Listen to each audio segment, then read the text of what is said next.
बहुत खुशी की बात है कि आदरणीय प्रधानमंत्री जी श्री नरेंद्र मोदी जी आज सिवान पधारे हैं। सर्वप्रथम मैं आदरणीय प्रधानमंत्री श्री नरेंद्र मोदी जी का स्वागत करता हूं, उनका अभिनंदन करता हूं। अब साथ ही यहां उपस्थित हैं बिहार के माननीय राज्यपाल, माननीय केंद्रीय मंत्रीगण, बिहार के उप मुख्यमंत्री एवं अन्य मंत्रीगण, कार्यक्रम में उपस्थित सभी लोगों का मैं हार्दिक अभिनंदन करता हूं। इस अवसर पर आदरणीय प्रधानमंत्री श्री नरेंद्र मोदी जी के द्वारा क्या होने वाला है, 22 नगर विकास की परियोजनाओं, 6 सड़क परियोजनाओं, 1 रेल परियोजनाओं का उद्घाटन एवं शिलान्यास किया जा रहा है। इन सब की कुल लागत 9,518 करोड़ रुपए का है। साथ ही 2 ट्रेन को हरी झंडी दिखाकर रवाना एवं 1 ईंधन निर्यात का शुभारंभ किया जा रहा है।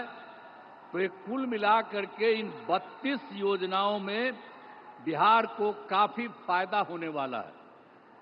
तो इसके लिए हम आदरणीय प्रधानमंत्री जी को हृदय से नमन करता हूं उनको और उनको बधाई देता हूं। और आप सब लोगों को तो मालूम न है जी कि अभी जो अब हम लोगों की सरकार बनी, एनडीए की सरकार, आज जिसमें जो सरकार बनी 24 नवंबर 2005 को, उसमें बीजेपी और जनता दल यू के लोग थे।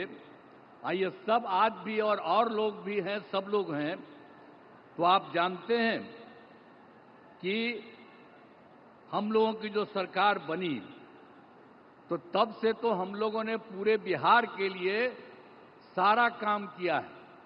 लेकिन याद करिए, जब हम लोगों को, आप लोगों ने और पूरे बिहार ने ये मौका दिया हम लोगों को एनडीए में, लेकिन उसके बाद जो बोलिए कि उसके पहले वाले जितने थे, अब आजकल अनाप शनाप चारों तरफ प्रचार प्रसार करता रहता है।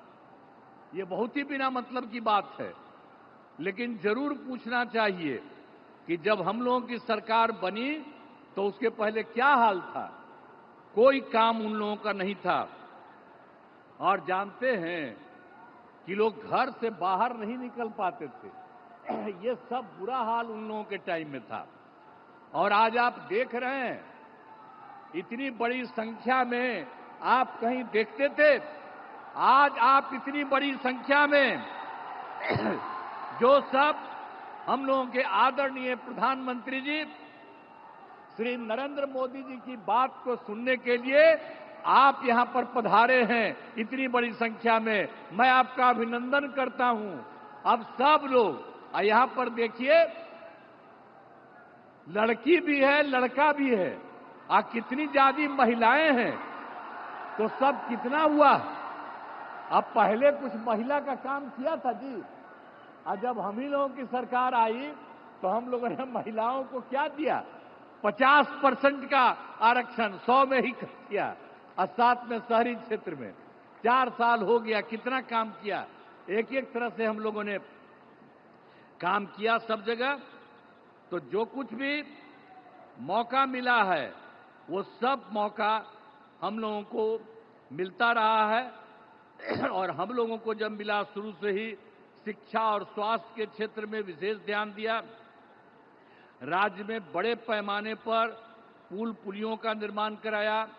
और 7 निश्चय जब चल रहा था हम लोगों का, तो हर घर बिजली, हर घर नल का जल, हर घर शौचालय, टोलों की पक्की सड़कों को जोड़ने का काम पूरा किया गया। अब इसके बाद भी जो नई बसावटें या किसी का नया घर बन रहा है, हम लोग सब के लिए ये सारा काम दे रहे हैं। हर घर शौचालय तथा टोलों को पक्की सड़कों से जोड़ने का काम पूरा हो रहा है। हर घर बन गया है, उसमें भी हम सिर्फ पूरा किया जा रहा है। इसी साल हम लोग सोच लिए हैं कि उनको भी ये सारा काम कर दिया जाए। युवक युवतियों को सरकारी नौकरी, रोजगार सब कुछ उपलब्ध किया गया। और मैंने जो सभी जगहों पर जाकर विकास कार्यों को देखा, इस बार जो हम देखे ही थे, सब जगह कर लिए और सब जगह के बारे में देख लिया कि क्या कोई गड़बड़ी है, तो उससे से मिल गया 430 नई योजनाओं को स्वीकृति मिली और इसके लिए 5,000 करोड़ रुपए का जो कुछ भी स्वीकृति दी गई। और ये सब लोगों का 430 का जो कुछ भी है, पूरे हर जगह हर राज्य में एक एक तरह से काम शुरू कर दिया गया है। और इसके और यहाँ पर जो है सिवान या गोपालगंज या सारण जिले में कई विकास परियोजनाओं की स्वीकृति हर जगह से दी गई है। और जो सबसे बड़ी बात है जो आज आए हैं, कितनी बड़ी बात है, श्रद्धेय प्रधानमंत्री श्री नरेंद्र मोदी जी के नेतृत्व में केंद्र सरकार से क्या क्या काम हुआ है। अभी तत्काल उन्होंने कितना बढ़िया काम किया और सब लोगों को याद रखना चाहिए, बधाई देना चाहिए। आप देखिए, जब सरकार बनी 2014 में नया सरकार, जुलाई 2024 में के बजट में बिहार को विशेष आर्थिक सहायता के रूप में सड़क, उद्योग, स्वास्थ्य, पर्यटन, बाढ़ नियंत्रण के लिए बड़ी राशि देने की घोषणा इन्होंने कर दी है, इनकी सरकार ने। इसके बाद फरवरी 2025 में बजट में बिहार के मखाना बोर्ड, एयरपोर्ट की स्थापना, पश्चिमी कोसी नहर के लिए वित्तीय सहायता आदि की घोषणा की गई है और ये सब काम शुरू हो रहा।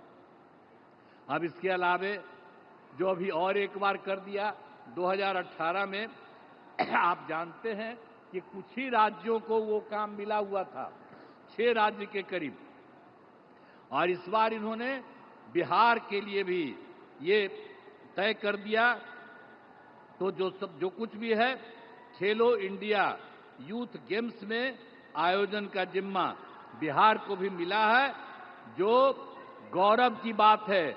और आप साथ लीजिए, जो इन्होंने काम शुरू करा दिया है, तो इन खेलों का अच्छे से योजना हो चुका। और शुरू की बात यह भी है, जो अभी सरकार ने इन्होंने जाति आधारित गणना कराने का निर्णय लिया है, इसलिए हम नमन करते हैं कि इन्होंने जाति आधारित गणना करा दिए। आप भी हाथ जोड़ करके तब जवाब न दीजिए कि कितना बड़ा बात इन्होंने कर दिया। तो इस सब आप लोग कहिए कि इन्होंने इसके बारे में भी करा दिया। अब इस तरह से सबके लिए आदरणीय प्रधानमंत्री श्री नरेंद्र मोदी जी का हम आभार व्यक्त करते हैं और उनको धन्यवाद देते हैं। अब इसके अलावे अन्य सब लोग जो यहां पर मौजूद हैं, आदरणीय प्रधानमंत्री नरेंद्र मोदी जी के का पुनः अभिनंदन करता हूं और उन्हें धन्यवाद देता हूं। इसके अलावे हमारे जो माननीय राज्यपाल हैं, उनको बधाई देता हूं। हमारे माननीय केंद्रीय मंत्रीगण और राज्य सरकार के माननीय उप मुख्यमंत्रीगण और मंत्रीगण, तो अन्य उपस्थित सभी लोगों का मैं आभार व्यक्त करता हूं। इसीलिए मैं आप सब लोगों को बधाई देता हूं। और एक बात जो हमने आपको बता दिया, जब भी जहां जाते हैं वहां हम बराबर इस बात को कह देते हैं, आप भूलिएगा नहीं, जो केंद्र सरकार की तरफ से और जो पहले राज्य सरकार भी काम करती रही, और अब केंद्र सरकार ने जितना राज्यों के लिए काम देना शुरू किया है, अब समझ लीजिए कि बिहार बहुत आगे बढ़ जाएगा। अब कोई पीछे नहीं रहेगा, सब लोग रहेगा। तो इन्हीं शब्दों के साथ मैं पुनः आदरणीय प्रधानमंत्री जी का मैं नमन करता हूं और स्वागत करता हूं और आप सब लोगों को मैं अभिनंदन करता हूं। इन्हीं शब्दों के साथ मैं अपनी बात समाप्त करता हूं। धन्यवाद।